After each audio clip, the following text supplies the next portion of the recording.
Hi friends அஸ்ஸலாமு அலைக்கும். இன்னைக்கு ஷார்ட்ஸ் வந்து கொஞ்சம் லாங்காவும் இருக்கும், இன்ட்ரஸ்டிங்காவும் இருக்கும். ஃபுல்லா ஸ்கிப் பண்ணாம பாருங்க. எப்பயுமே 1 நிமிஷம் போறத விட இன்னைக்கு 3 நிமிஷமா போட்டுறலாம் அப்படின்னு சொல்லிட்டு, காலையில, மதியானம், நைட் வரைக்கும் எடுக்கிறதுக்குள்ளார இந்த 1 நிமிஷம் எடிட் பண்றதுக்குள்ள போதும் போதும்ன்னு ஆயிடுது.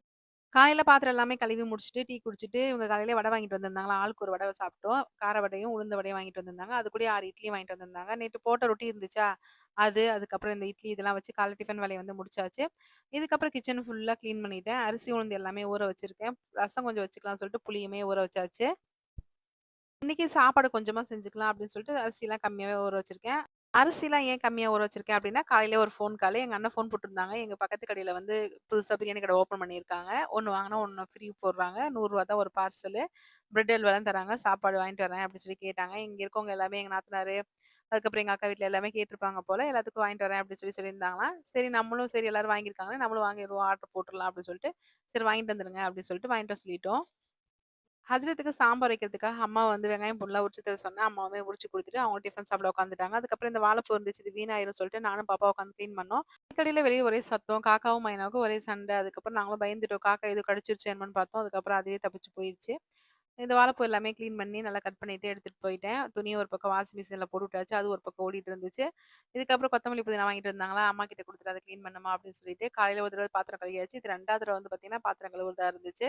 அதையும் கழுவி முடிச்சுட்டு, ஹஜ்ரத்துக்கு இந்த மாரி சாப்பாடு நல்லா மசிய செஞ்சுட்டு, ரசமும் வச்சுட்டேன். அதுக்கப்புறம் ஒரு பக்கம் வந்து ஹஜ்ரத்தோட சாம்பாரும் ரெடி பண்ணி, அதையுமே ஒரு பக்கம் தாளிச்சு விட்டுட்டேன்.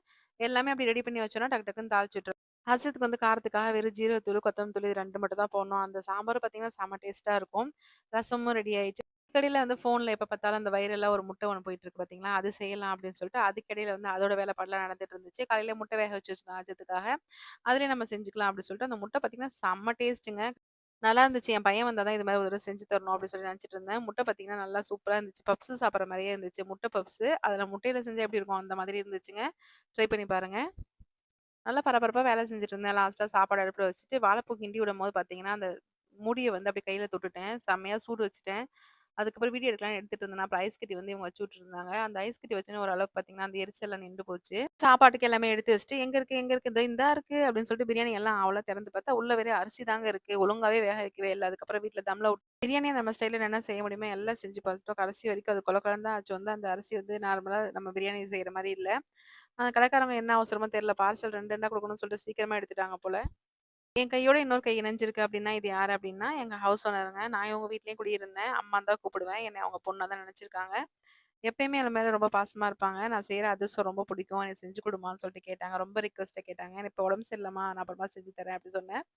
மழை சாயங்காலம் பெஞ்சுட்டு இருந்துச்சு. நைட் இடியாப்பம் சுட்டு நைட் வேலையுமே முடிச்சாச்சு. இன்னைக்கு டே பார்த்தீங்கன்னா, இப்டி தான் போச்சு. Thank you